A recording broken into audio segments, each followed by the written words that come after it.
I think we've covered that one pretty well. We're going to take another quick break, and when we come back, we're going to get a feeler for how Bob's doing. The new old Bob. That's what I should have named this. The new old Bob show. We'll be right back.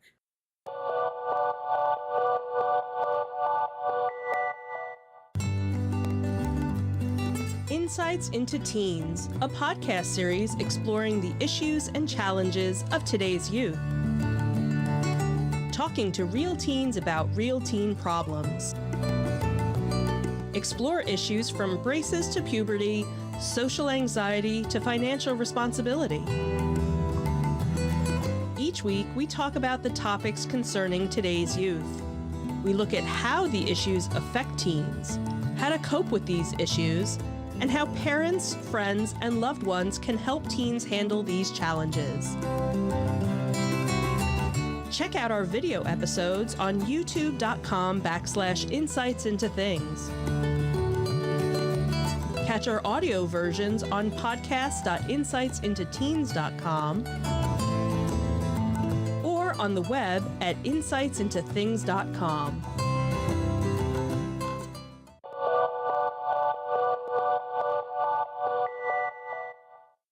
So Bob is back at Disney. Not that Bob, the other Bob.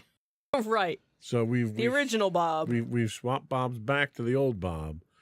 And, you know, he's facing some challenges. He's only supposed to be there for 2 years.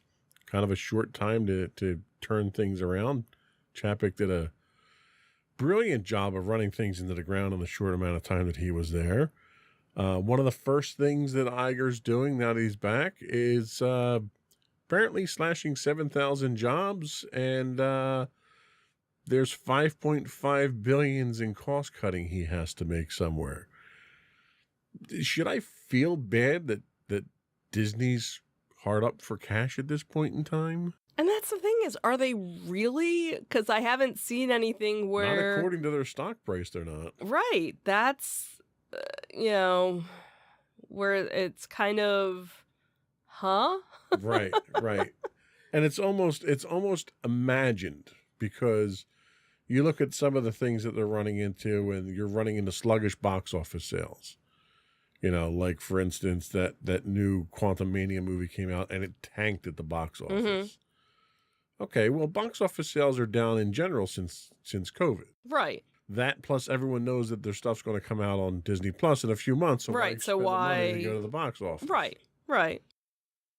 The streaming business has been hit hard because they've completely flooded the market and turned people off with crap. Really, I mean, they're literally just churning out stuff to put on there. Right. And it's not quality stuff. So the stuff that is good, they cancel after 2 seasons. Yeah. You know, there have been a number of shows that Maddie and I have started to watch, and it's like, oh, by the way, this is done now. Right. Like, oh, we couldn't even get like a second season or a third season? Like, okay. Right. Thanks. So it almost makes you not want to watch something. Right. Until it's almost like 3 or 4 Google. Seasons out. Like, nobody wants to Google comes out with really cool stuff, but as soon as you get into it, they cancel it and it goes away. So nobody wants to do that. And Disney's putting themselves into the same position as well. They're canceling shows that I'm not even watching. Usually I'm the one that kills shows when I watch them and start getting into them. Exactly. So I think that $5.5 billion they're talking about really is it's a fictitious number that they think they should be making that. I don't think Disney's losing money. Disney's got more money than God. Mm-hmm. You know, when God needs to put a new world in place, he goes to Disney for a loan. Is that what it does? So it's not that Disney's losing money. They're just not making it as fast as they want to. Okay. And part of the problem you run into is, you know what? You keep coming out with superhero movies just for the sake of coming out with superhero movies. They finally reached the point of saturation with Marvel, and nobody wants to go see it anymore. Mm-hmm. Okay. Well, they learned that lesson pretty fast with Star Wars. Right. You know, they flooded the market with Star Wars, trying to turn it into another Marvel, and that bit them in the butt really quick. Right.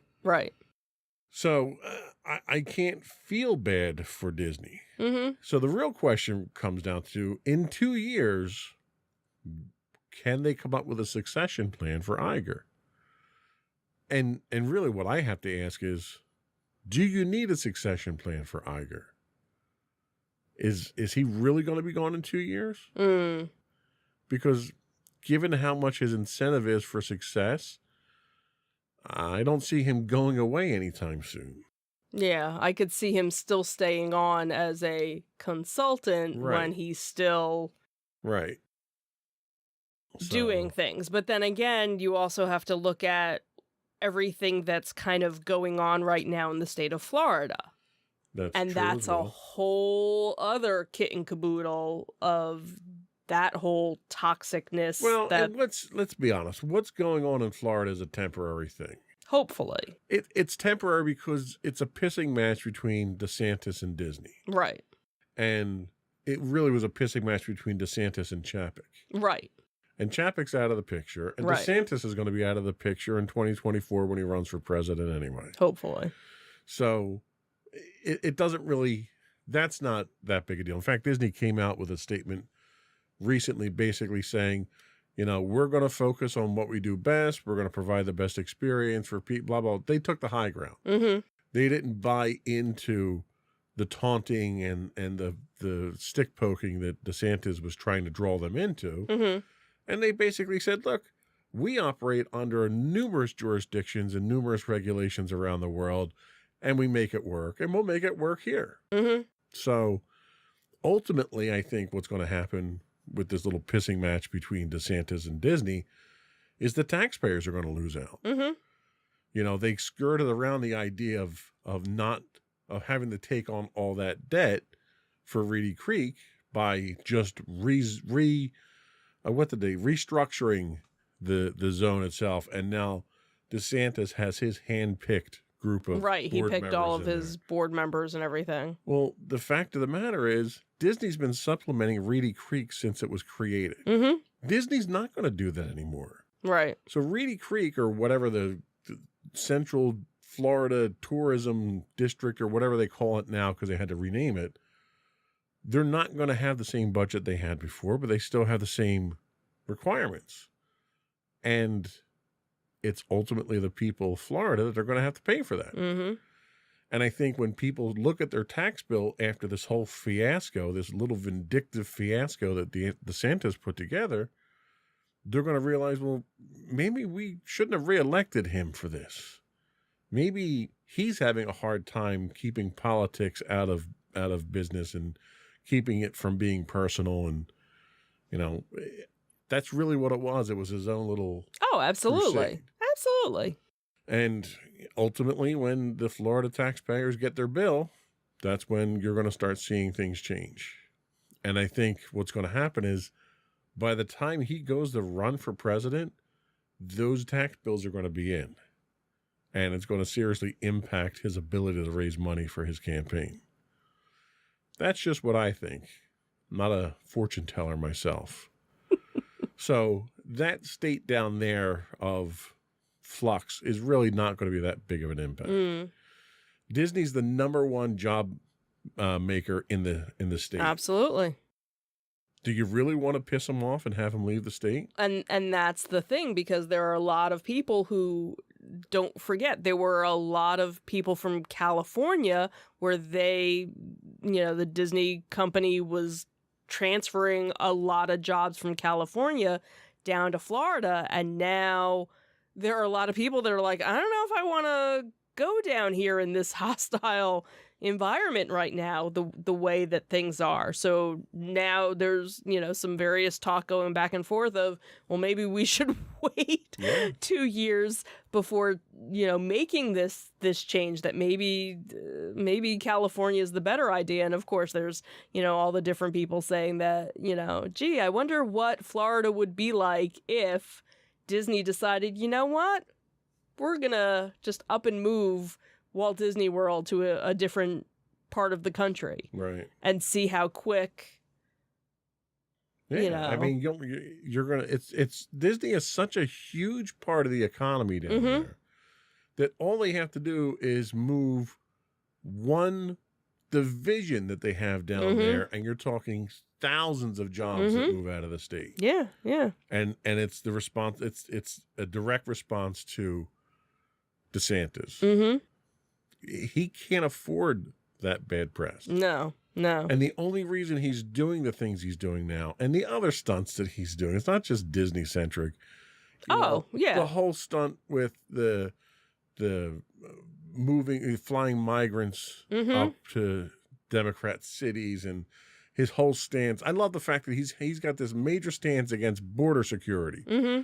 Somebody really needs to tell the man he doesn't have a border with another country with his state. He doesn't. So you don't have border security. Right. So he's doing all this just for the publicity he needs to gain national attention so that he can make a run for 2024. After 2024, assuming he doesn't win, after 2024, he's going to be relegated to the crap pile of history at that point in time. He's going to be wishing he had a job at Disney. Yeah, because he's burning every bridge there. Because what's Disney going to do? They thought they bought him as a politician because they backed his original election. What's going to happen when your politician that you bought doesn't vote in your favor? You're going to go buy another politician. Right, exactly. And the last thing you want is to have literally one of the largest corporations in the world, again, a company with more money than God, backing a politician other than you in the presidential race. Yep. That's never going to end well for a DeSantis. No. And that's exactly what's going to wind up happening. Here's to hoping. Plus all those voters that they have down there. Oh, all those absolutely. taxpayers that they have down there that are getting screwed by DeSantis. Does he think they're going to vote for him for president? If he gets into a pissing match with Disney when he's just a governor of a state, what's he going to do as president? He's not going to be looking out for these people. No. So he's burning his own bridges. So by 2024, between him and Trump tearing the Republican Party to the ground and literally just burning it to the ground, he's not going to have anything after 2024. So I'm not worried about any of that stuff. Okay. But, Iger's staying out of that now. It was funny how he was commenting on it when Chapek was steering the ship in the wrong direction. Right. To try and get him. Right. Chapek already had the company in the ditch, and he was over there kind of poking a stick in his cage about it. Right. Now that he's back in charge, he's not saying anything about it. He's tight-lipped about the whole thing. Which is the way it needs to be. Exactly. So the one thing I did see is that they're doing away with the parking charge. Right. We did see that was, one of the things that did go away. And that helps me to justify going down. Yeah, absolutely. And that's really been one of the only things I've seen kind of come back. I know they were talking about the reservation system, that they were still leaving that in place, but they were opening it up for more people. The park hopping, changing the time on that to make it more accessible. I think they were starting to do some of the annual passes. Right. They were doing the extra magic hours in the morning. They were expanding out to other resorts. Right. So the problem is Chapek dug a huge hole. Right. He's got to claw his way out of before he wins people like me back. Yeah. And I wasn't a big fan of Iger's to begin with. Right. So he's got his work cut out for him. Right. I would want to be in his position. And I don't think he's going to be able to fix all of this stuff in 2 years. No, I think a lot of it's going to take time, because it's one of those things. They were so quick to make the changes in the first place. And then, of course, you had the pandemic that kind of escalated it. Kind of breathed down everyone's neck about it. Right. So now you have, they're starting to do dining options again. Not the traditional dining plan that they had before, but something. And they got to get rid of the Genie Plus. Oh my God. They're not, though. That's the problem. Genie Plus isn't going anywhere. They're modifying it again. They'll never win me back with Genie Plus. I'm sorry. It was a waste of money. It was a terrible experience. I walked out of Disney for the first time in, 18 years that we've been going? 15 years we've been going, walked out of the first time and felt like I didn't get my money's worth out of it. Mm-hmm. And when you're paying Disney money, Right. you damn well better feel like you're getting your money's worth out of it. No, I agree. I was very disappointed with it as well, and but you never even you never felt like you had that with the fast passes. Like, you didn't have to really learn how to navigate it. It was, there were probably people when FastPass first started that had a hard time with it and didn't quite understand how to make it work, and and that was once you got to hang a FastPass, you could make the system work for you. right. There's no way the Genie Plus works for anybody. I don't know that's the thing is I think we probably needed to do a little bit more research. But that's it's the a broken system, but that's my whole point, is that I shouldn't have to take a college course in how to use Genie Plus before I go on a vacation. That's where. And the thing is, they build it as being anybody can use it. It's super convenient. You do everything through the app. Everything's wonderful. Right. Well, one, I'm paying for it. Two, it has built-in restrictions that doesn't even come close to comparing with FastPass the way it was. Right. Three, the app was terrible. Right. It was confusing. It didn't always work. Oh, and you got to kill your phone battery just so you can get around the park. Right, exactly. Terrible idea. Right. The idea is I'm on a vacation. I shouldn't have to be constantly on my phone. Like when they had FastPass Plus, when they had the FastPass system, as long as you knew what time your FastPass was for, it was simple. You didn't need to be on your phone. I could do all that on my phone, or I could go to a kiosk, or I could go to a park cast member in the park. I got options. Right. And that was free. Right. I'm paying for a system that they've deliberately handicapped now. Right. So as long as that's in place, they're not going to get me back. Mm-hmm. It's just that simple. No, I agree. So, sorry, Bob, but it's an uphill battle. I wouldn't want his job. Yeah. I wouldn't even want his salary for his job, to be honest with you. It's gonna take a while. It's not something that's gonna. But that's the thing. He doesn't have a while. He doesn't have a while. Yes, I know. Well, so unless he's making revolutionary changes, they're breathing down his neck about $5.5 billion that they didn't lose, that they want back because they're not making money fast enough. That's what they're concerned about. And that's the thing is, where is it that you're cutting these jobs? Is it from, certain divisions? Is it a little bit? They didn't ramp back up from the cuts from COVID. Right. And that was going to be my next thing, is I know that there are still cast members from the parks that never got called back because they just never opened up that section of the park or, where they had worked before. So that's okay. How many, are these new cuts? Now what are you going to cut? What are you closing? Or is it, that's the whole thing. What service am I losing now when I go down? But I'm paying you're for. You're not going to cut the price. Right. You're going to raise the price and cut the because you need to make again. because you need to make the money now. So I'll wait for the dust to settle and figure out who his successor is and how bad they are. Yeah, I guess before we'll I have go to back see. down. Anyway, okay, we haven't had a chance to bash Disney in a while. It was good to see. Do you feel better now? I do. I feel like there's a weight lifted off of me now. This was such a great de-stressor for me. I'm so glad. So that's all we had today. Before we do go, I want to once again invite our listening and viewing audience to subscribe to the podcast. Audio versions of this podcast can be found listed as Insights into Entertainment. You can get audio and video of all of our podcasts listed as Insights into Things. We're available on Apple Podcasts, Spotify, Google, Stitcher, etc. I would also invite you to write to us. You can email us at comments@insightsintothings.com. You can find us on Twitter at twitter.com/insights_things. We do stream 5 days a week on Twitch at twitch.tv/insightsintothings. You can find us on Facebook at facebook.com/insightsintothingspodcast. You can find us streaming 6 days a week on YouTube, as well as all of our videos on YouTube at youtube.com/insightsintothings. You can find us on Instagram at instagram.com/insightsintothings. Or you can find all that and more on our official website at insightsintothings.com.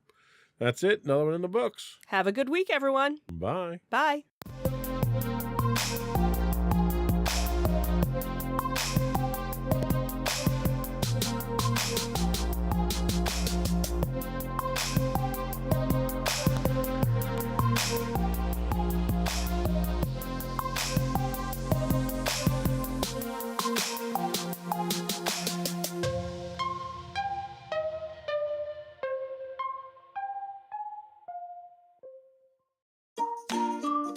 Insightful podcasts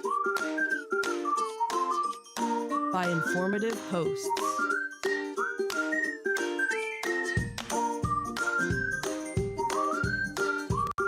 Insights into Things, a podcast network.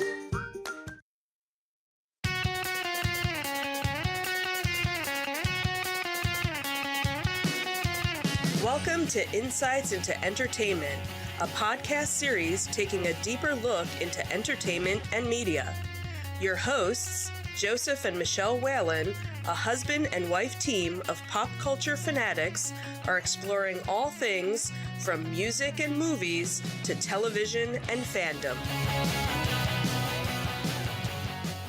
Welcome to Insights in Entertainment. This is episode 148, Swapping the Bobs Again. I'm your host, Joseph Whalen, and my patient and understanding co-host, Michelle Whalen. Hi, everyone. How you doing today, dear? I'm doing okay. How are you? I'm doing all right. We've been out of the loop for a while here with the podcast. Yeah, we sure have. We've had a lot going on. Yeah, that is true. We've been busy. We've had marching band syndrome. We've had COVID syndrome.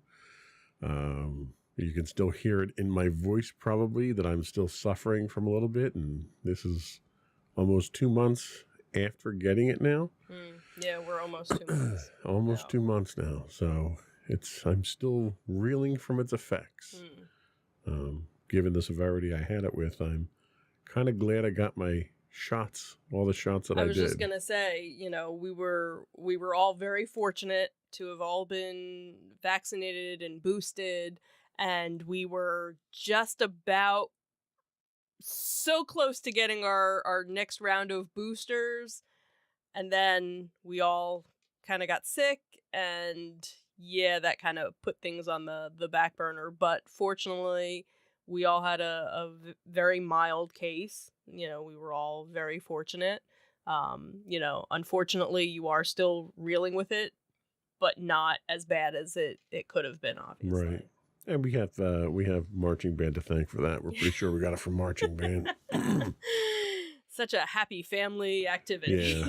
So, but a lot of stuff has happened. There's a lot to talk about. We're not going to get to everything today. We are going to talk about really two big things that happened in entertainment. One being the changing of the Bobs, which happened actually on the same day. The finale of right. Yeah, so we'll kind of funny how it happened that way. We'll be talking about Disney rotating the Bobs again.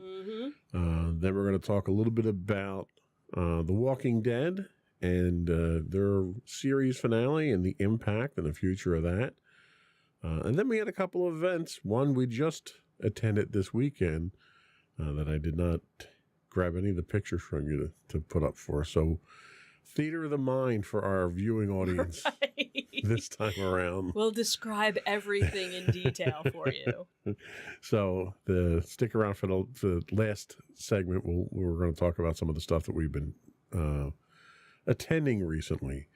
But before we do that, I do want to take a moment to Ask you to subscribe to the podcast. You can find both audio and video versions of all of our podcasts listed as Insights in Entertainment. We're available on Apple Podcasts, Spotify, Google, Stitcher. I don't think we're on Stitcher. Stitcher doesn't do video. Neither does Spotify, as a matter of fact. Probably should redo that list, huh? So you can find audio versions listed as Insights in Entertainment under all of those. But video versions have, our Insights in a Thing has video and audio. When you can find it, where you can find it. Right. I would also ask you to write in, give us your feedback. Tell us how bad I'm doing today, because I'm a little out of practice. Give us your show suggestions or conventions or other events in your area you'd like us to talk about. You can email us at comments@insightsintothings.com. You can find us on Twitter at twitter.com/insights_things. Or we're on Facebook at facebook.com/insightsintothingspodcast. Or you can find all those links and more on our official website at insightsintothings.com. Shall we get into it? Sure. Here we go.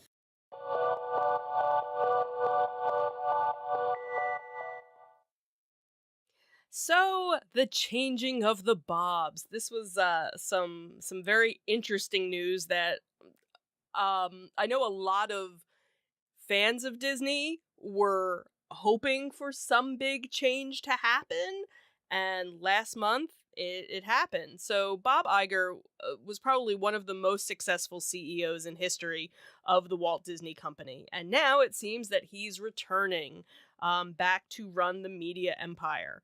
And this was very shocking news that basically dropped Sunday, November 20th at night. And what was interesting about this was that when all the other changes that have been happening with Disney, in a lot of cases, cast members were finding out about it after the fact.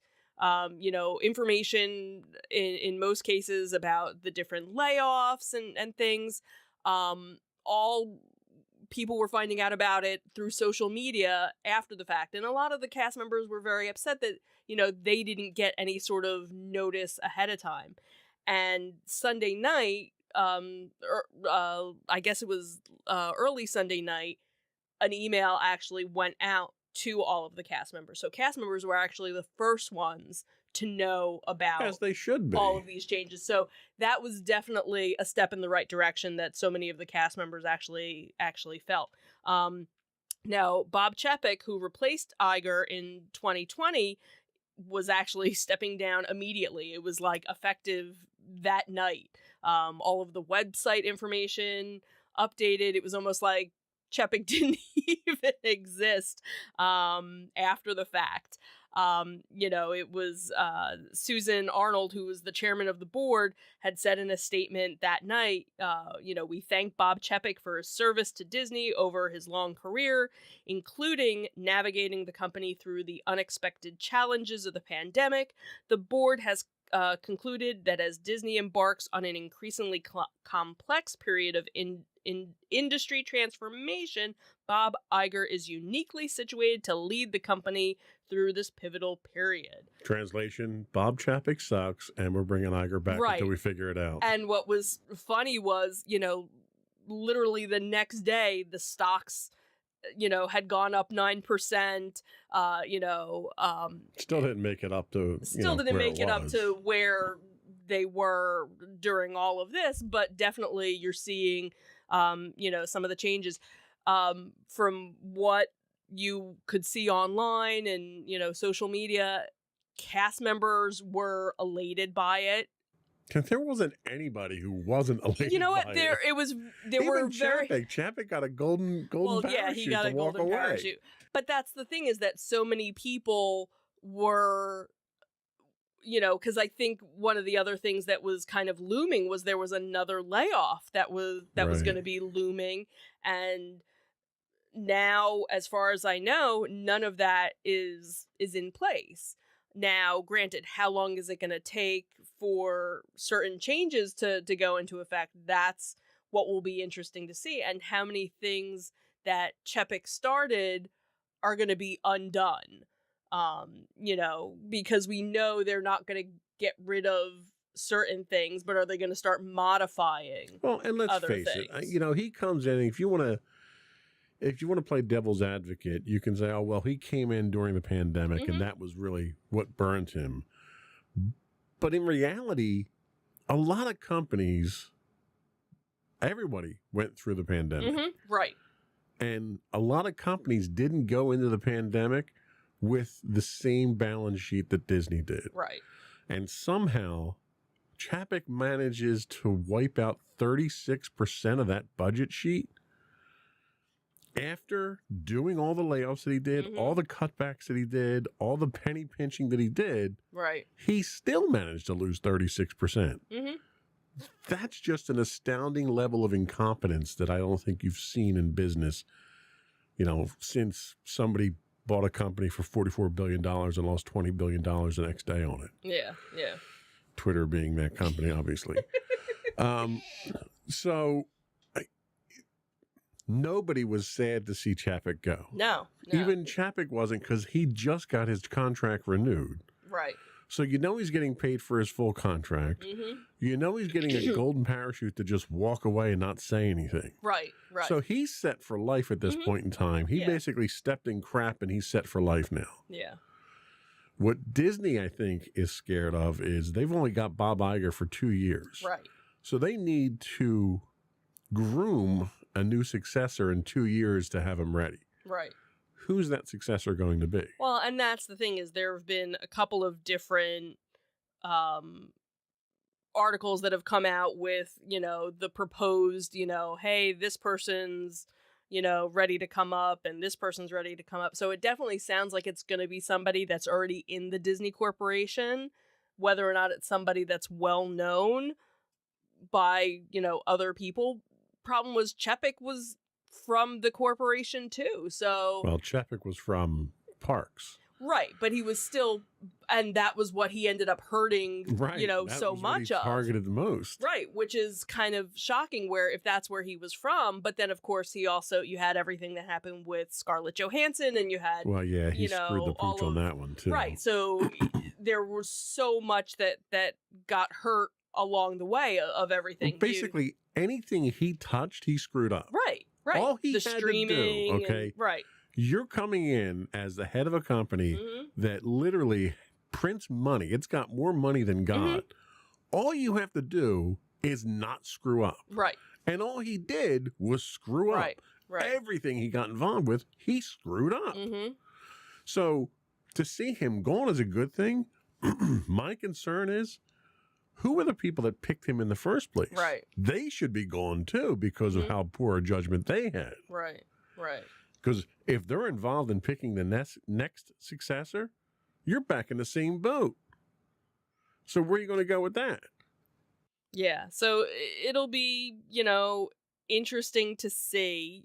It's 2 years, and a lot can happen in 2 years. And, obviously not as much will be undone, because I don't think he doesn't have time to. Right, he doesn't have time to undo it. He's got to correct the ship right now and Right. get it back on course, get a successor going. Right. He doesn't have the luxury of going back and retconning all the stuff that Chapek screwed up. Right. So, again, how quickly things will happen, that will be left to see, and maybe we'll actually be going sooner than There is a later. chance, I'll concede the point that there is a chance that we may be going back sooner than I had originally anticipated. Right, because I even was under the notion, after we were just there in the summer, I was like, yeah, I don't know if I want to go back It was literally the first time I felt I didn't get my money's worth at Disney.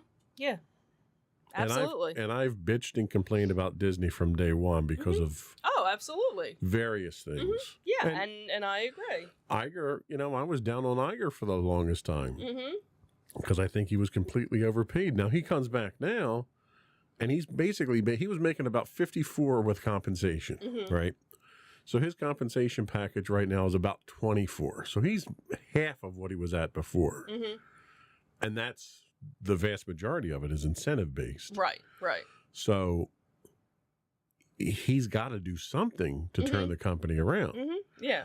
But as much as I was down on him before, you really can't knock him for some of the stuff that he did. I mean, he had probably one of the longest list of accomplishments of any Disney CEO ever. Right. I mean, this guy had more wins than Babe Ruth. He was just literally the golden child. And that was 15 years as CEO. Right. With a total of, I think it was 50 years or something like that with the company in general. So. Close to it. I mean, some of the stuff that he went down, Lucasfilm, Pixar, Marvel. These are all the acquisitions that he made. So it was incredible, some of the stuff that he's done. 2 years coming back, though? I mean, it's amazing how much damage Chapek did in the short time. How long was he there? 999 days, according to a bunch of different people, which, And he did a lot of damage in that amount of time. Yeah. And granted, yes, totally understand. Pandemic, that put a lot of strain, but I think that's where you needed to kind of, everybody else is going through all these hard times. Don't put the hard times on something that is expendable, really. Nobody needs to go on a vacation. They want to go on vacation. And that should have been where you had, less of a strain. And what he ended up doing was raising prices, for so much of the stuff that it basically became a place for only the 1% to go. Yeah. They didn't really care about the value resorts. They didn't care about, the person that, the locals who want to go and escape, a couple of hours a day. They wanted the people who were willing to spend, a week there in their high-end places, the Star Wars resort. Like, that's been... That big giant middle finger to the fans. Yeah, really. And you have people that are like, all right, I did it once. I don't need to ever really do it again. Oh, well, and I also... At those prices, you and can't. I spent $6,000 for it. Like, that's insane. For when I could go on a week's cruise for that amount of money. Why would I want to spend 2 days in an all immersive? Ooh, where now, they have so much opening where it's like, all right, well, now it's this whole immersive thing. But if nobody else is there, who's there? Who are you going to immerse with? Right. Who are you going to play along with? Well, and that was one of the problems that they had with the shift in philosophy. Right. And that shift in philosophy left people like us and a lot of other people who we've gone down 3 times in 1 year. Right. Whenever you've conned me into buying season passes. And, whoa, if you go 3 times, we get our money's worth. I get my money's worth by not buying the season passes in the first place. But for people like us, it wasn't practical for us to go down. Right. And they continued raising prices 3 times. Now, every year they raise their prices, and it's expected. Right. Whether it's justified or not. 3 times this year, this calendar year, they've raised their prices. They just raised them again on the local season passes. Right. That's insane. Right. So not only are they raising their prices at an enormous rate, and we're not talking 1%, 2%, we're talking 10%, 13% in some instances. Right. They haven't brought back anywhere near the stuff that they had taken out. Right. So you still don't get the ambiance. You don't get the experience.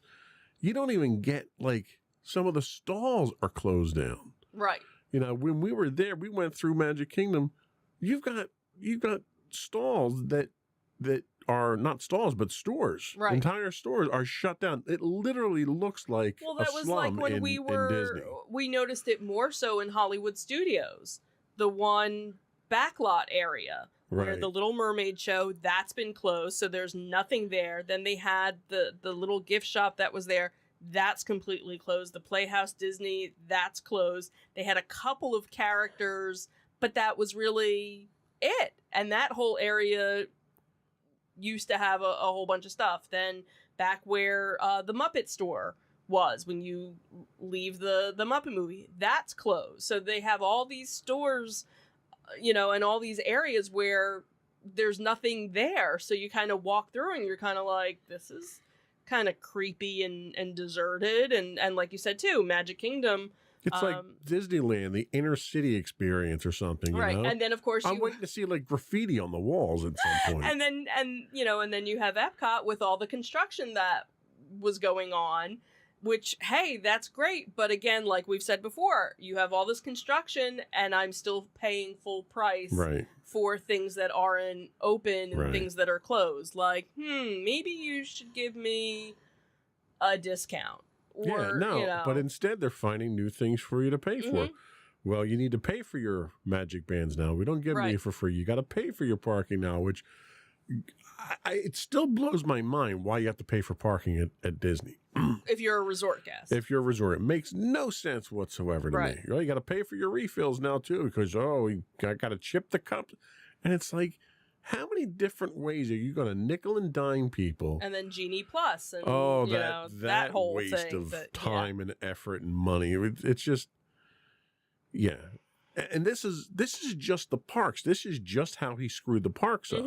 Yeah. This isn't even outside of that. The movies and the terrible television that they're churning out on Disney Plus now just to say that they have fresh content. Right, which supposedly that's one of the things that Iger is, like, okay, we don't need to have a new, Star Wars series every 6 months. Like there's too much. Let's kind of turn back. We don't need a 12 episode series of a show that we only needed 2 episodes of. Right. So anyway, the Bobs are back again. At least Iger is. Right, one Bob. Chapek is sitting on a beach somewhere laughing it up now. Yeah. I'm curious where he winds up. Like, where can you go after literally nosediving the company for the entire time you're there? Who's going to hire you at that point in time? Somebody will. I'm sure there's some small entertainment company that would be willing to take him on, or something. Just to have the name, I guess. Yeah. I don't know. Anyway, hopefully it gets better. Yeah. We're holding out hope. Yep, absolutely. So we're going to take a quick break, and we're going to come back and talk about some Walking Dead. We'll be right back.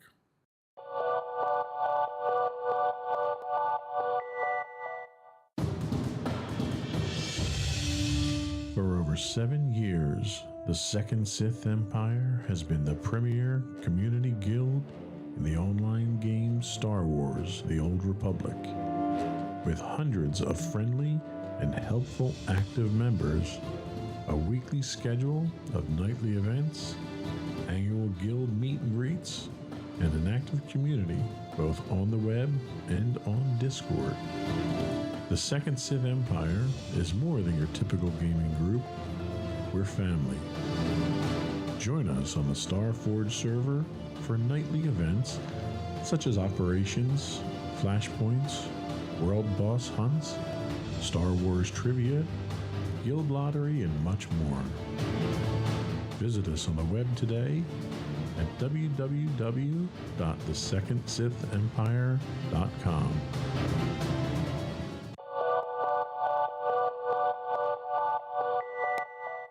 Welcome back to Insights into Entertainment, and now we're going to talk a little bit about Walking Dead. So for the longest time, 11 years now, 10 years now? 10 seasons. Well, it was 11 seasons. 10 seasons now, Walking Dead was what's been described as the flagship of AMC. It really was the anchor show for AMC. Mm-hmm. Yeah. It spawned numerous spin-offs already. Finally came to a close. Yeah. Very different ending than what the comics had. I mean, the series itself had diverged from the comics quite some time back. I think it's like, when I think of series finales, the one that always sticks out in my mind is MASH. Right. The number of people that watched that was like record breaking. It was like people around the world watched it. I don't think Walking Dead had nearly those numbers. Why do you think that is? If it was such an important show on AMC, have viewing habits changed? Is AMC not a major player in the entertainment of this type of thing? I'm not sure because I didn't look to see what the stats were for it ending. But I know viewership over the years had dropped because I actually had friends who were, diehard Walking Dead fans and got to a certain point where it was like, yeah, no, I'm done, and kind of checked out maybe halfway through, the 10-year span, 11-year span of it, and just kind of got burnt out with it, or it got a little too dark for them, with everything that was going on, and they kind of, were like, yeah, no, I'm done with it. And some people kind of a zombie apocalypse during a zombie apocalypse with COVID it wasn't the best well, thing. and that's the thing. But I'm talking about even before, COVID and things like that. That there were some people that just kind of like checked out.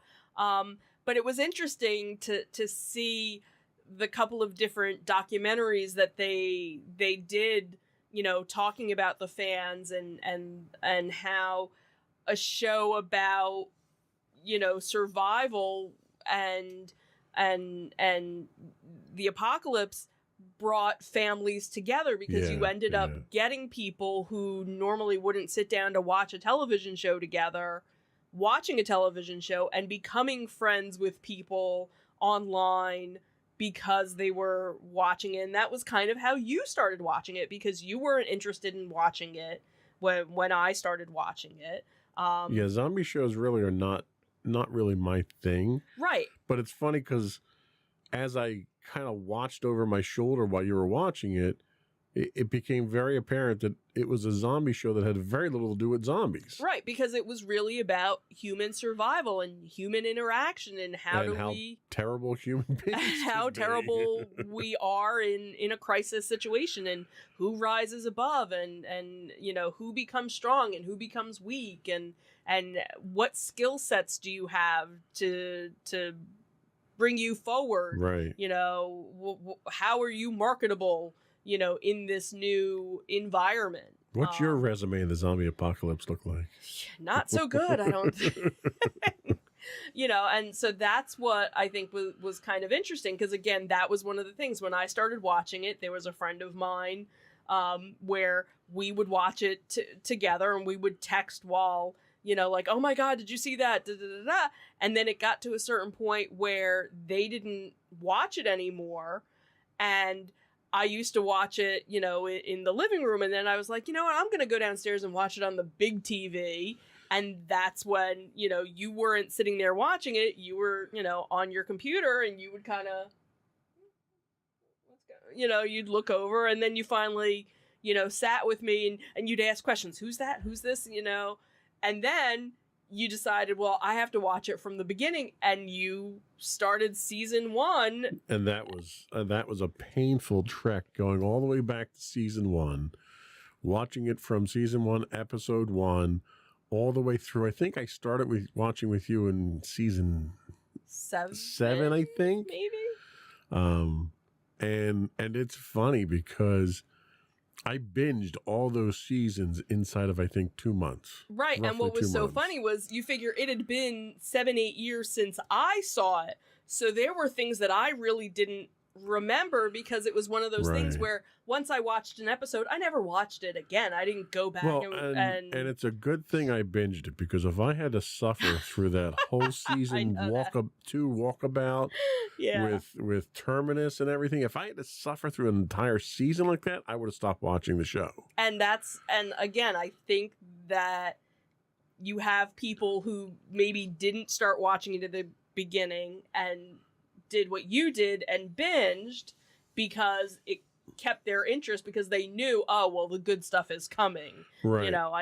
Well, and then I did the extra homework, and I went out and I read on the Walking Dead Wikipedia right, the summaries for every single one of the comics for every edition of the comics. That was actually, so before, Was it before? No, because I think I started reading the comics. You were reading them first because you were reading the compendiums first. Right, I was reading because I had 2 of the compendiums. So I Right. got up to, the Glenn stuff. So I knew that was coming. And again, what was nice was there were certain things that were happening that I knew about, but I didn't know about, and things like that.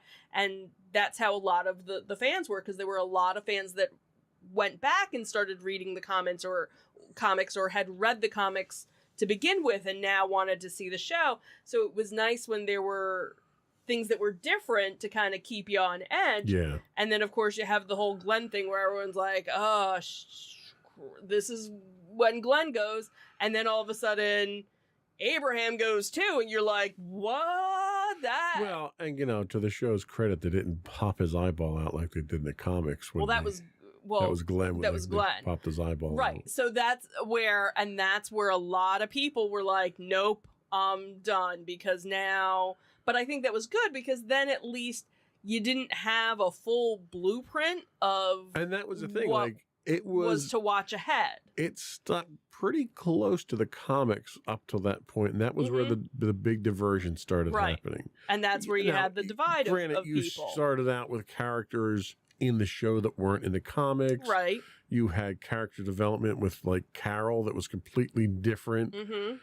And that was freaky, the interaction with her and Rick and his wife, and Right. that was weird stuff in the comics. Right. You didn't get any of that stuff. Mm-mm. And I think ultimately it's funny, characters that didn't make it, either didn't exist in the comics or didn't make it very far in the comics, wind up being the ones that are Right. there in That the end. lived, in the end. Yeah. And are getting their own spinoff. Right, and now are getting their own spin-off. So, yeah, kind of,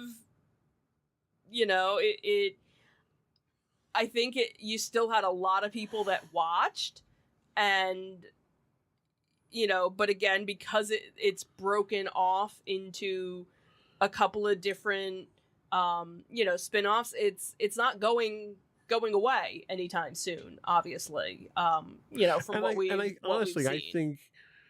I think that was one of the things that was very anticlimactic for me was, all right, so The Walking Dead is done. This is the end of The Walking Dead, except for these other 2 shows that are going on, these 2 new shows that are coming out, and it was like, it's not over. Right, because technically, it was very straight. Like when MASH was over, they had MASH spinoffs, but right. they were the characters in completely different modes. Mm-hmm. Like you had the After MASH, where they came back to the States and they were in a hospital or something like that.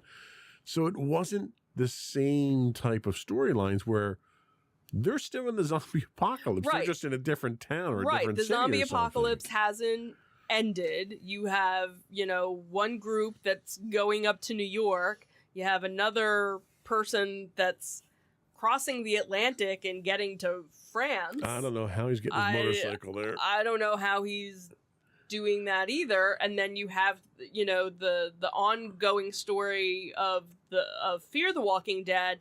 I don't even know where they are now, because that was one show that I only saw 2 seasons of, and I kind of stopped watching that one. And then you have, the one show, World Beyond, that was just a 2-season, and that was it. Well, and I think the problem you run into with World Beyond is they establish a quasi-civilization, Right. a military-based quasi-civilization there that is huge, Right. and dominant. And you've yet to see that really spill into any of the other ones. Right. It spills yet- a little into The Walking Dead with the Rick and stuff like that. 'Cause Right. You see Because now character that's crossover gonna there. right. So now we're gonna see. So really, kind of World Beyond was setting up the Rick and Michonne. right. Now, from what we knew, the Rick storyline, because we knew Rick was still alive. They hadn't. They had alleged that he was still alive. Right. Everything that had been planned was supposed to be a bunch of movies. Right. Well, right. now the movies got scratched, and now it's going to be a series. A limited series. Right. So now we're going to find out, okay, so what the heck happened?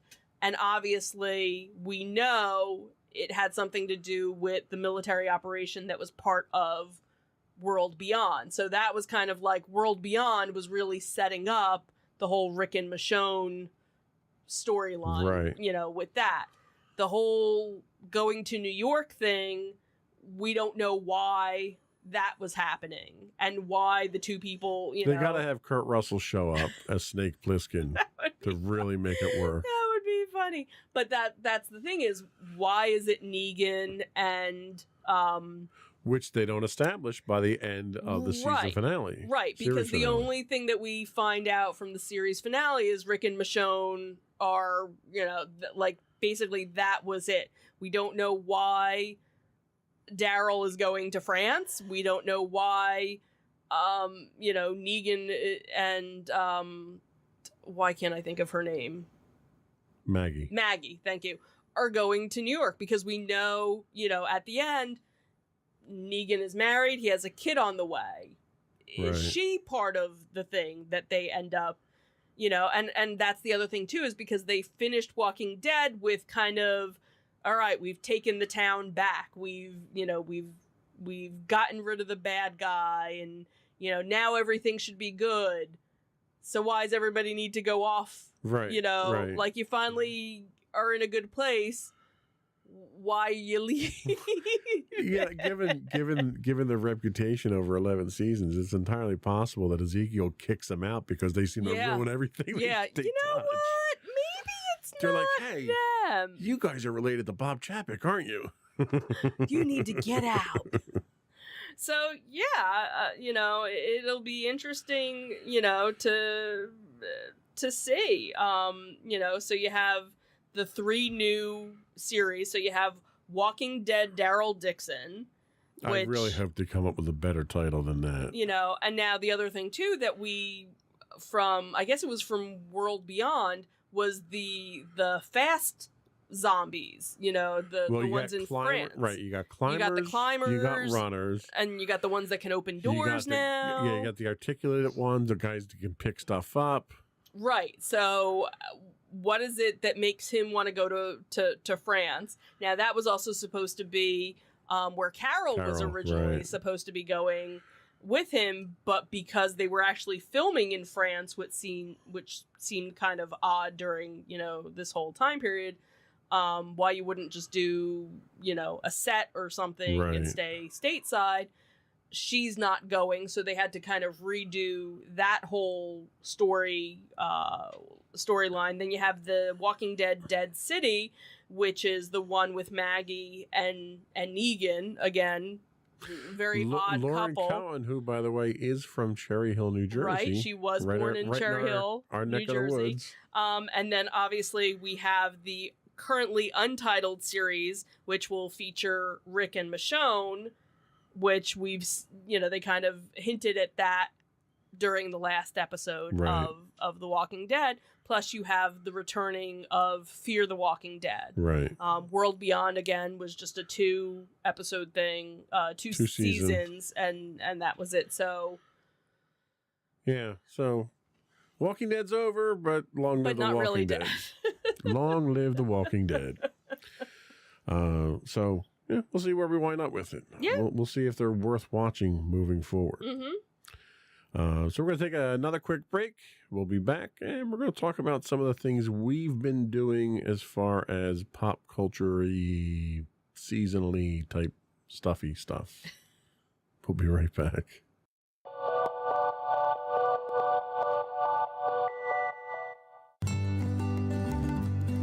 Insights into Teens, a podcast series exploring the issues and challenges of today's youth. Talking to real teens about real teen problems. Explore issues from braces to puberty, social anxiety to financial responsibility. Each week, we talk about the topics concerning today's youth. We look at how the issues affect teens, how to cope with these issues, and how parents, friends, and loved ones can help teens handle these challenges. Check out our video episodes on youtube.com/insightsintothings. catch our audio versions on podcast.insightsintoteens.com or on the web at insightsintothings.com.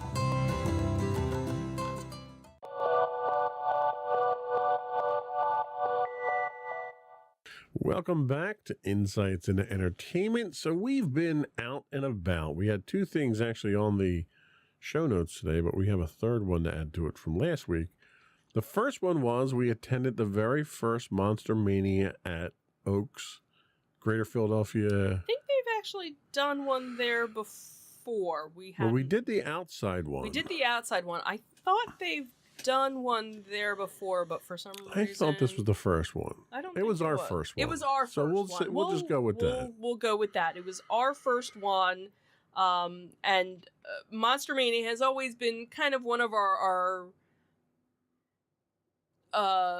local conventions that we... We're not married to it. We don't go to it every time. We were going kind of like, maybe we'll go. The biggest problem with Monster Mania was the venue. Yes. Because they would do it in Cherry Hill. They would do a Maryland version as well. And the problem with the Cherry Hill is that it was at a nice hotel, but unfortunately, hardly any parking, very crowded area. They did finally start kind of spreading it out throughout the years, but again, just in general, you were even on top of each other. Right, even pre-pandemic, you were very much on top of each other, and parking just not being, and I always felt bad for anybody that was actually staying there as a guest and had no idea what was going on. I think I told you years ago I had a friend of mine who he had a cousin or somebody who was attending a wedding reception the same weekend. Oh, jeez. And they come down off the elevator and they're getting ready to go to the wedding reception and wherever the ballroom was. And all they see is all these people dressed in horror costumes walking out to go to the convention. It's like, I guess that makes a heck of an impression. Yeah. So, so it's one that we didn't always go to because of, the venue and knowing, oh my God, it's going to take us forever to find parking. Well, and it was also a little high price for the experience. Right. We never really attended the panels, and it was always a pain and they to get really through didn't there. have too many panels. They Like, would do a couple of shows, and that was really really it. So this time they were doing it at Oaks, which is probably our favorite venue of all the venues. One, because it's very spacious. Whatever we've been to has not felt crowded. We've done RetroCon there. We did the Greater Philadelphia. RetroCon. We did the Greater Philadelphia Expo there. And now we can add Monster Mania as well. One, free parking, tons of parking. And it's such a big venue that they usually have more than one event going on at a time, and you don't feel like there's more than one event going on at a time. The good news is, because they had such a good turnout, they are going back to Oaks next year. We did do, during, I guess it was last summer or before the summer, last May, they had done an outdoor, it was basically a flea market. It was like a sweat lodge. It was a sweat lodge. So it was nice to see them, back here inside. And what was nice was the one area they had a whole bunch of celebrities, so that if you wanted to partake in that. It was set up in such a way that you had very organized, very large aisles for your vendors. Yes. Nothing was crowded. You had an entire other area for your panels. Mm-hmm. With plenty of seating. Right. You didn't have to sign up for any of them. You could just walk and all into the panels were, it was actually open air. So, if you happen to be walking by, it was like, oh, so-and-so's speaking. We're like, oh, well, we'll sit down for a little bit. Celebrities in the back room. They had the food off to the side. It was so well done. I mean, of all the conventions that we've gone to, I think it was probably one of the best layouts that they've had of all the conventions we've gone to. Yeah. I was very happy with the experience. I was very happy with the fact that I wasn't elbowing people left and right. Plenty of space, very well done. We'll definitely be going back. And again, like I said, they've already booked it. They signed their contract. And the number of vendors. They must have had, 30, 40% more vendors there than they do, because you can house that many there.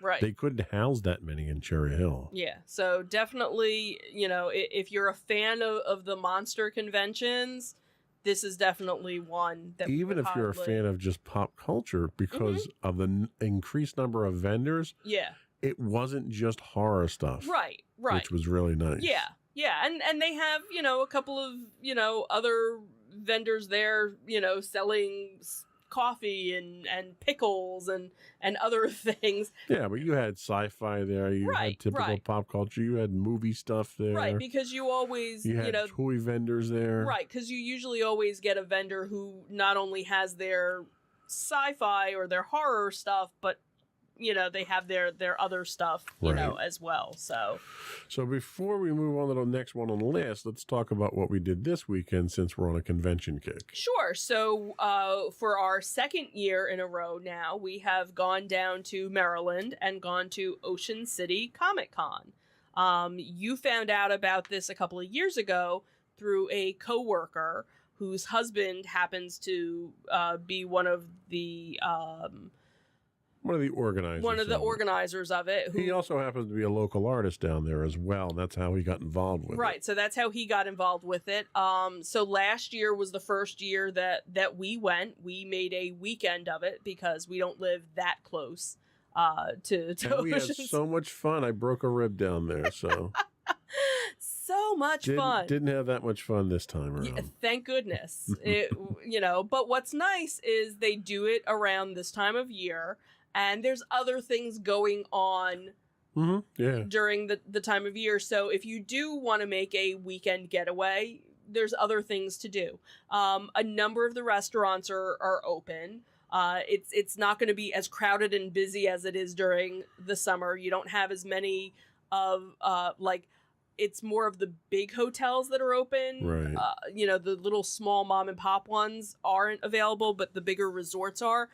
There's one of the resorts that partners with the Comic-Con. So if you book through them, you get a discount. The Grand Resort and Spa. Right. Even though nothing with the spa is open during. No, nor is it particularly grand either. So.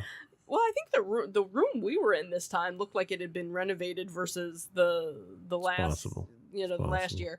But Winterfest is going on at that time. SantaCon, you can do a pub crawl with a bunch of drunk Santas. And SantaCon was going on that weekend as well, where I don't know if they do it on purpose, but SantaCon was going on last year the same time, so that was kind of interesting. The boardwalk, a bunch of the boardwalk stuff is open. As long as you're not hungry, you're not going to get food on the boardwalk. Unless you just want fries. But they're not open terribly late, so you can't do the convention, till 5 o'clock and think, oh, well, now I'm going to go to the boardwalk for a couple of hours. So you do have to kind of look to see what time, places are open to. We tried 2 new places to eat. Absolutely. And both were really good, so we would highly, recommend that. So again, for us, it's about a 2.5 hour ride, and makes a nice little, weekend, getaway. So this year they actually expanded the show floor. They had 30% more space here. They opened up a back room. I have it on good authority that they're going to be expanding it again next year. They improved their food process. They improved their ticketing process. They're looking into doing online ticketing sales next year as well to speed that process up. We were very fortunate. We bought them at the hotel ahead of time, so we were able to get right in. They also are looking, not next year, but possibly the following year, to expand it to 2 days. So what's really nice is it's a great convention. And it's a convention that they're taking the profits and pouring it back into it and making it better and better. Yeah. So just over 2 years of going, we've seen it get better, and they're making it even better after that. So it's a it's a local convention run by locals, but it's people who are passionate. Right. It's local artists who are running it. Yeah. So they know what a convention needs to have to be successful. Right. Right. So it's kind of a breath of fresh air to see that kind of thing. It's not some corporate conglomeration who's just out there churning out conventions to make money. It's people who are there at the conventions, which you can really tell the difference. Yeah, absolutely. And one of the things that, that we commented on, and when you had talked to, your coworker about it, they, said, yeah, that was kind of the point. Most conventions that you go to, you have, here's this vendor aisle and this vendor aisle, and here's all of our artists. We kind of put them in Artist Alley, away. And you have a lot of people that never even go down Artist Alley because they're not interested in all of that. And, and in some cases it's a shame because there's some really good artists there, that just want to be recognized.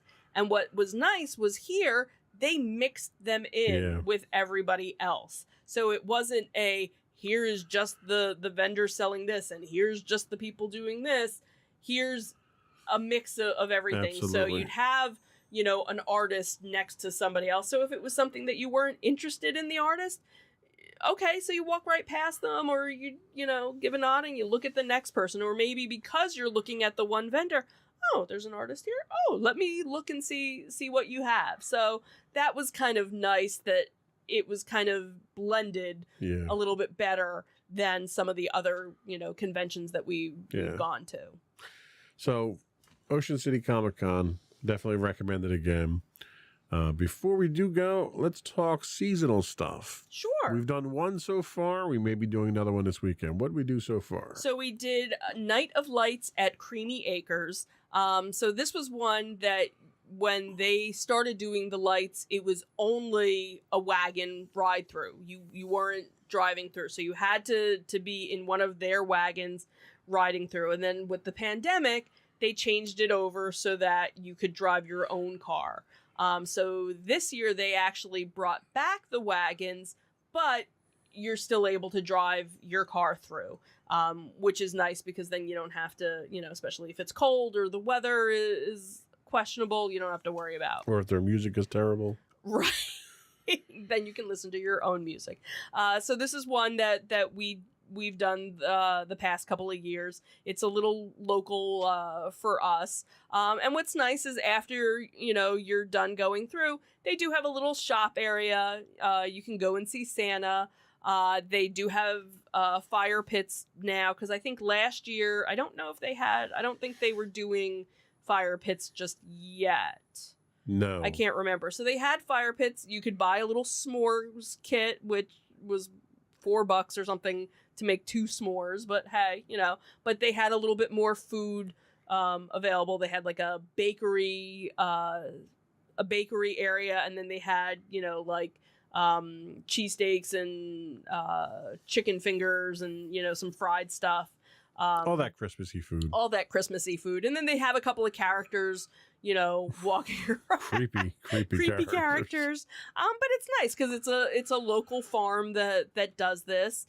You can buy your tickets online, or you can buy them there, and a nice little enjoyable drive-through, Christmas light display. All right, I'm going to put you on the spot. What are we doing this weekend?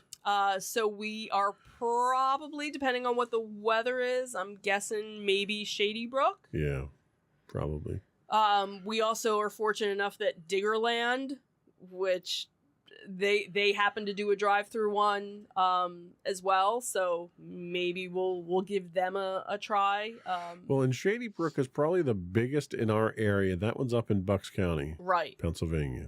Right, that one's further for us to go to, and depending on what the weather is like. And usually what we'll do is, if it's a decent day, we'll go up, we'll hit Peddler's Village, we'll stay there, we'll hit there in late afternoon.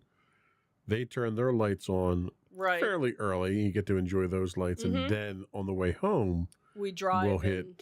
We'll hit Shady Brook. Right, and if because I think the last time we went, I think it started raining when we got done, so we didn't do any of the fire pits, because that's another thing too, is they started having fire pits, but you actually had to make reservations, or they had private They had private ones you ones, could do, but they had public ones too. We had to fight for a couple cheeks on the bench. Right. So we'll see. We'll see how it goes. It's always that fun part of fighting around the fire that we love to do around the holidays. But now we have our own, fire pit. So right. We have to assemble that this weekend. We have to assemble that this find weekend. stuff to burn. We'll be throwing furniture and stuff in there. So if you got anything you need to burn, bring it over. Just make sure it's cut down real small. Right. It's not a big pit. So anyway, I think that's all we had for the show this week. Hopefully we'll be back on a regular cadence moving forward now. Yeah, we'll see. We'll see about that. I took a couple of weeks off because I just wasn't feeling up to it. So right.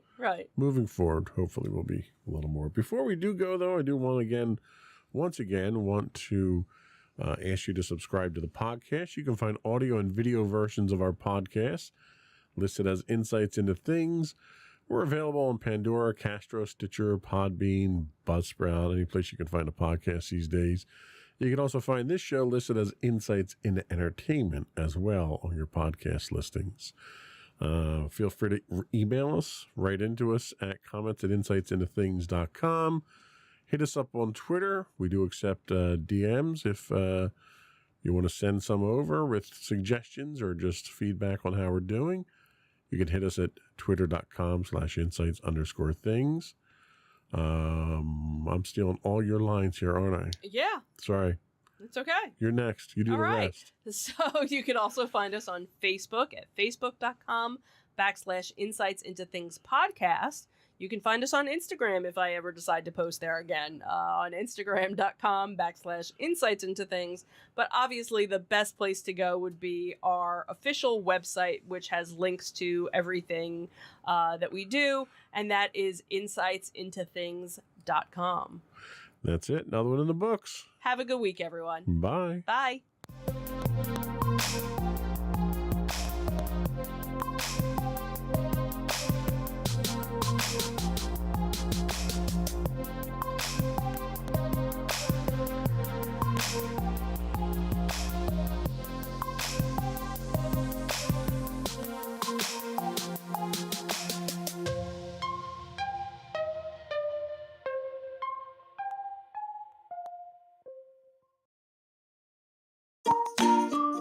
Insightful podcasts by informative hosts.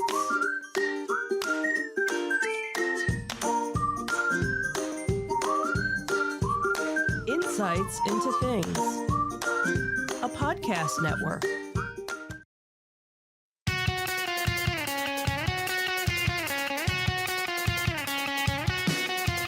Welcome to Insights into Entertainment, a podcast series taking a deeper look into entertainment and media. Your hosts, Joseph and Michelle Whalen, a husband and wife team of pop culture fanatics, are exploring all things from music and movies to television and fandom. Welcome to Insights into Entertainment. This is episode 147, Disney Dissected. I am your host, Joseph Whalen, and my patient and understanding co-host, Michelle Whalen. Hi, everyone. So what makes you patient and understanding for this episode, dear? I don't know. I'm kind of confused. It's because you were patient and understanding with me when I was down in Disney. Oh, okay. I thought that's what it was, but I wasn't completely sure. I didn't divorce you while we were away, that is true. So. And welcome back to the show, by the way. You did take a couple of episodes off while Sam sort of stepped in for the topics he wanted to do. Yep. So this is your first time back in the studio recording for almost 2 months now, isn't it? I can't even remember because I did an Insights into Tomorrow episode. Right. You stepped in for him. We kind of filled, swapped. And then we were trying to find other topics to talk about to give Sam some more time doing the entertainment stuff and me, and it just never, there wasn't anything that, Nothing jumping out. Yeah, nothing jumping out. But So, he kind of took to the entertainment side, so he may come in and fill in for you more yeah, often. We'll there see. you go. Today we are talking about dissecting Disney. And this is really about our trip to Right, Disney. right. So, as previously promised on this podcast, this week we bring you our review of the current state of Disney parks in Florida. Having spent a week down in somewhat sunny, often rainy, and oppressively hot Florida, we've had a chance to see if Disney has been able to bring the magic back. We'll take a look at the resort we stayed at, the amenities offered, and the service at the resort. And then we'll take a look at some of the technology that Disney's trying to throw at its guests to justify the drawbacks of a lack of service in some parts, but a cost as well, as they pretend to give you more services. Right. And finally, we'll talk about our experiences at 3 of the 4 parks, because we don't really go to Animal Kingdom because it kind of sucks. But Other people enjoy other that people park. do enjoy it. We don't. We don't. It's not one of our favorites. It's not, and it's not an all-day park for us, even if we do go. Right. And we'll talk about where those parks stand compared to our previous visits. Before we do that, though, I do want to invite our listening and viewing audience to subscribe to the podcast. You can find audio versions of this podcast listed as Insights into Entertainment. You can also find audio and video versions of all the network's podcasts listed as Insights into Things, and we're available any place you can get a podcast these days.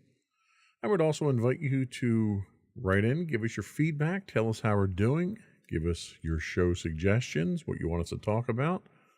You can email us at comments@insightsintothings.com.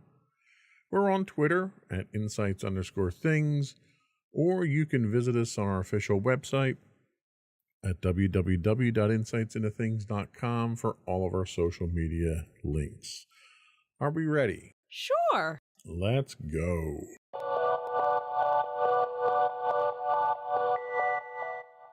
So the resort. So this was our first time back since COVID hit. It's been over 2 years since we've been back. Tried to take it kind of light. We didn't go overboard on this time. We actually did sell our DVC in the interim since our last time down. Correct. So we weren't staying at a DVC resort. We stayed at All Star Movies. Correct. So what was your first impression of the resort itself? Overall, I really didn't notice much of a difference. One of the things that they've been pushing even before COVID started was getting you to do online check-in in advance of your reservation so that you didn't have to go to the front desk for check-in. And again, like I said, that's been something that was going on before COVID even happened, because we would normally do that where we would check in a couple of weeks beforehand, and then usually once we got down to the area, we would get a text message saying our room was ready and we could just go to our room because we already had Magic Band. So there was no need to go to get a key or anything like that. So that was still in place. So again, we didn't go to the front desk. Basically, the only thing that we checked in with was security. Once we first got there, showing our ID, they basically, yep, you're here. And, we kind of went on our merry little way.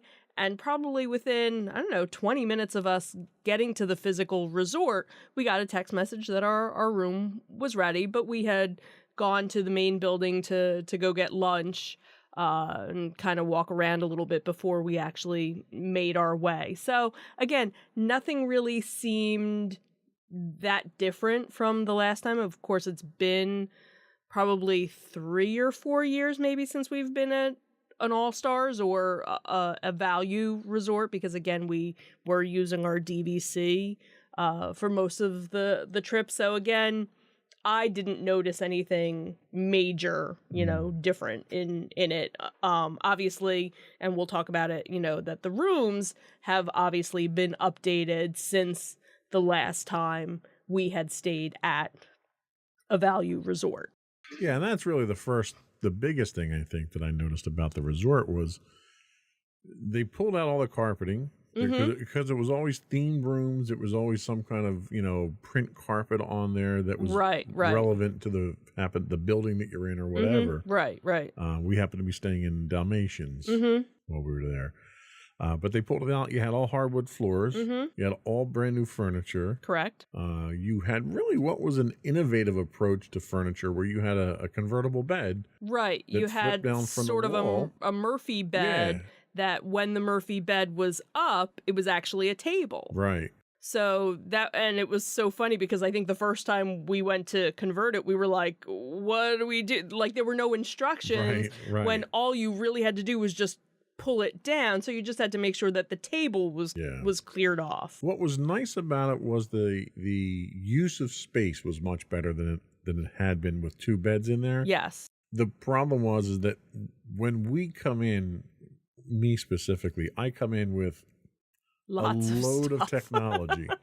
And what I'll do is I'll set up on the table and leave it there for the duration. And Right. unfortunately, we didn't have that option here because the table went away at night because we had to use the bed. Right. So I could totally see if it was something where you were maybe only, two people in a room and you didn't need to have that Right. second bed all the time, that you could, easily leave everything.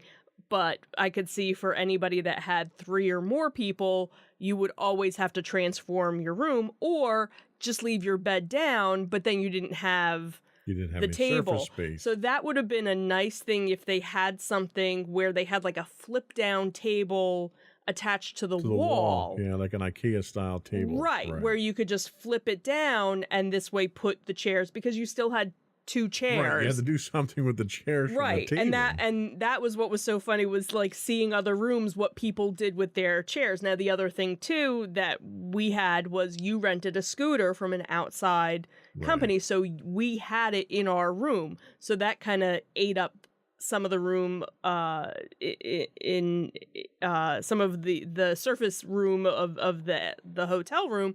So a lot of people would put their chairs against the window. There was actually one that actually just put them outside. Yeah. I guess they needed, that much more room.